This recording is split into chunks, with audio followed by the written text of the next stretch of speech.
Ejection fraction क्या होता है और हार्ट डिजीज के साथ इसका क्या संबंध है?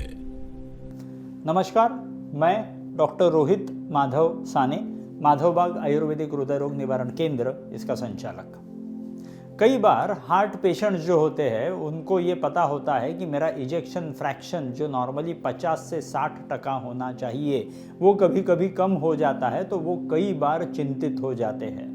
तो आज हम इसी इजेक्शन फ्रैक्शन के बारे में सुनने वाले हैं कि उसके बारे में एक्चुअली अपने को डरने की ज़रूरत है क्या।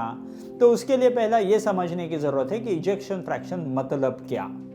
तो एकदम सिंपल शब्दों में बताने की कोशिश करूंगा कि हमारा हार्ट जो होता है उस हार्ट का फंक्शन होता है, उस हार्ट का जॉब प्रोफाइल होता है पंप मारना और पूरे शरीर को खून का सप्लाई भेजना और भेजा हुआ खून का सप्लाई फिर से खुद के पास मंगवा लेना।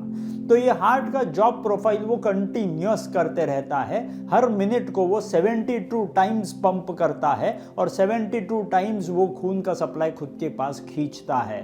तो जैसे ही उसका खून का सप्लाई भेजना और खुद के पास खींचना, ये प्रोसेस सब पूरी नॉर्मल चलते रहती है, तो हार्ट का फंक्शनिंग नॉर्मल होता है।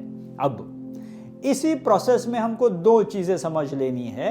ये जैसे मैंने बताया कि हर मिनट में 72 टाइम्स वो बीट करता है, ये हुआ हार्ट रेट। मतलब एक मिनट में हार्ट कितने बार पंप करता है, ये हुआ हार्ट रेट।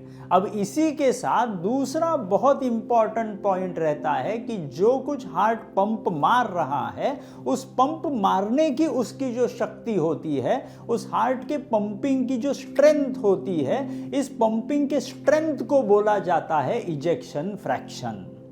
तो ये इजेक्शन फ्रैक्शन नॉर्मली कितना होना चाहिए? तो हार्ट अगर पंप मार रहा है तो पूरा एक दूसरे से हार्ट अंदर के अंदर उसके जो दीवारें हैं वो चिपकने नहीं चाहिए, तो इसीलिए वो आधे तक ही साथ में पास में आना चाहिए। तो उससे होता है उसका इजेक्शन फ्रैक्शन। नॉर्मली आप में, मुझ में जो कोई नॉर्मल पेशेंट्स है, नॉर्मल लोग हैं, तो उनमें इजेक्शन फ्रैक्शन कितना होना चाहिए? तो 50 से 60% तक अपना इजेक्शन फ्रैक्शन होना चाहिए।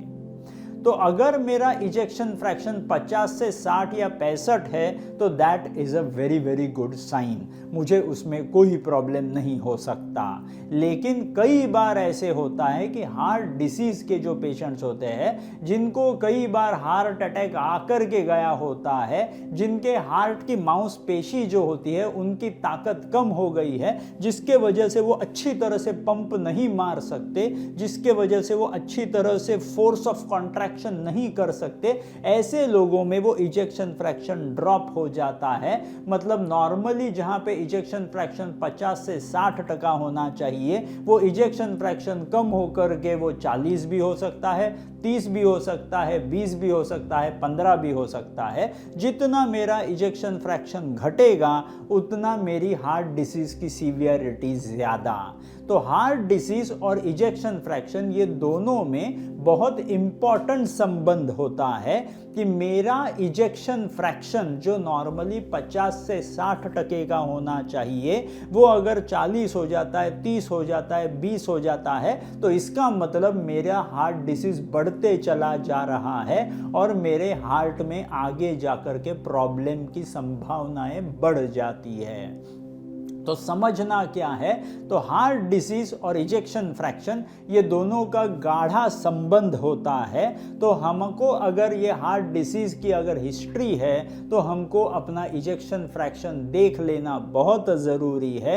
और अगर हमको ये इजेक्शन फ्रैक्शन कम दिखाई पड़ता है तो उसको बढ़ाएं कैसे, इसके बारे में सोचना और उसके बारे में अपने डॉक्टर से कंसल्ट करना बहुत ज़रूरी होता है। मैं जैसे ही मेरा इजेक्शन फ्रैक्शन बढ़ाता जाऊंगा, मेरी क्वालिटी और क्वांटिटी ऑफ लाइफ दोनों भी इंप्रूवाइज हो जाएगी और मेरा हार्ट डिसीज धीरे धीरे धीरे रिवर्स होता जाएगा। सो यही होता है हार्ट डिसीज और इजेक्शन फ्रैक्शन, ये दोनों में संबंध। Thank you very much.